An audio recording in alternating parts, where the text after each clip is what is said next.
నోవహు చరిత్ర పరిశుద్ధ గ్రంథంలో చాలా ప్రాముఖ్యమైన చరిత్ర, చాలా విశిష్టమైన చరిత్ర.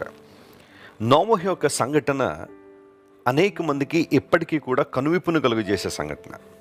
నోవహు కాలంలో జలప్రళయం రావడం, ఆ ప్రళయంలో భూమి మీద ఉన్న ప్రాణులన్నీ కూడా, అంటే సంచరించే జీవులు మనుషులతో పాటుగా అన్నీ కూడా నాశనం అవ్వడం మనం చూస్తున్నాం. కానీ నీతిమంతుడైన నోవహును అతని కుటుంబాన్ని దేవుడు ఆ జలప్రళయం నుంచి తప్పించాడు.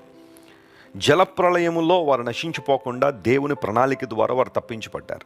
దేవుని మీద అతనుకున్న నమ్మకం నోవహును ఆ ప్రళయం నుంచి విడుదల పొందడానికి సహాయపడింది. నోవహు జలప్రళయం ప్రపంచమంతా వచ్చిందంటే ఖచ్చితంగా వచ్చిందని బైబిల్ సెలవిచ్చింది. శాస్త్రవేత్తలు కూడా ఒప్పుకున్నారు.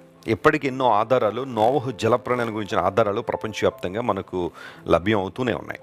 అయితే ఆదికాండం 8వ అధ్యాయం మొదటి వచనం దగ్గరికి వచ్చేసరికి లేఖనం స్పష్టీకరిస్తుంది, దేవుడు నోవహును సమస్త జంతువులను పశువులను దేవుడు జ్ఞాపకం చేసుకున్నాడు. అంతవరకు ఏ ప్రళయం అయితే ఈ భూమిని కబళించిందో ఆ నీళ్ళన్నీ కూడా తగ్గిపోనట్లుగా దేవుడు తన ప్రణాళికను సిద్ధం చేశాడు. దేవుడు నోవహును జ్ఞాపకం చేసుకున్నాడు. నాకు అనిపిస్తుంటుంది, ఆ ఓడలోనికి నోవహు వెళ్ళిన తర్వాత తన కుటుంబం, జంతువులు, పక్షులన్నీ లోపల ఉన్నప్పుడు దేవుడు నోవహును జ్ఞాపకం చేసుకోకపోతే ఏమై ఉండును? నోవహు ఆ ఓడలోనే గతించిపోయేవాడేమో. కానీ దేవుడు సరైన సమయంలో నోవహును జ్ఞాపకం చేసుకుని ఆ ఓడ నుండి బయటికి తీసుకురావడం ద్వారా ఆ తర్వాత తన ప్రణాళికలను దేవుడు నెరవేర్చాడు. ప్రియులారా, గమనించండి, దేవుడు మనల్ని జ్ఞాపకం చేసుకునేవాడు. జ్ఞాపకము అన్న మాట హిబ్రూలో జకార్ అనే పదం ఉపయోగించబడింది. ఆ మాటకు అర్థం ఏంటంటే టు బి మైండ్ఫుల్. జ్ఞాపకం చేసుకుంటున్నాడంటే దేవుడు మనల్ని మర్చిపోయాడు, అయ్యో సడన్గా ఇప్పుడే గుర్తొచ్చావు అనే మాట కాదు. నిత్యము ఆయన తలంపుల్లో, ఆయన ఆలోచనలో మనం ఉన్నాము అని చెప్పడానికి జకార్ అనే పదాన్ని ఉపయోగిస్తారు.